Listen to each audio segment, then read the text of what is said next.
নান্টু সোনা, তুমি আজকে এত তাড়াতাড়ি কিভাবে চলে আসলে? আমার স্বামী তো কি বলি গেল।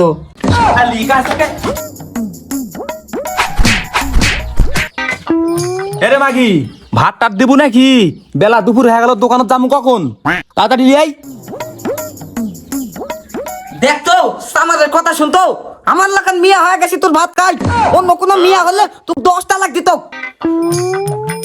এই তাহলে ভাত শেষ, ভাত নিয়ে দে। আর তোর জন্য ভাত আনি দেওয়ার পাম না আমি। দেখি এদিক টাকা। এই মাগি, এভাবে ঝমকা ছাড়া তুই আমার কি বুঝাবার চাচ্ছিস? এই গোলামের গলায় গোলাম, তোর তো খালি ভাতের খিদে, আমার যে আরেকটা খিদে আছে সেটা তো তুই বুঝবো না।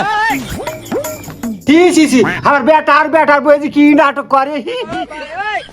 তোকে সি সি করা লাগবে। 10 গাঁও ঘুরে তো বেটার বউ পছন্দ করে আনা দিছিল, এখন দাঁত ব্যাট করে সি সি করছু। হ্যাঁ রামখুর। আরে মাগি, তুক বলি ওই নান্ডুক থেকে কিন্তু সাবধানে থাকবো। ওই কিন্তু এলাকার বউ বেটি নষ্ট করে, ঠিক আছে?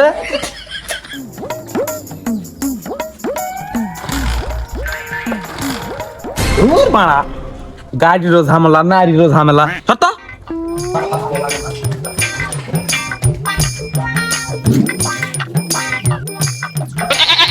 ও বৌদি,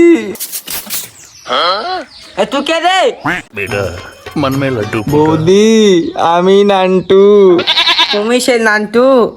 একা একা রাতের কালে যৌবনে রাখি খেপার তলে।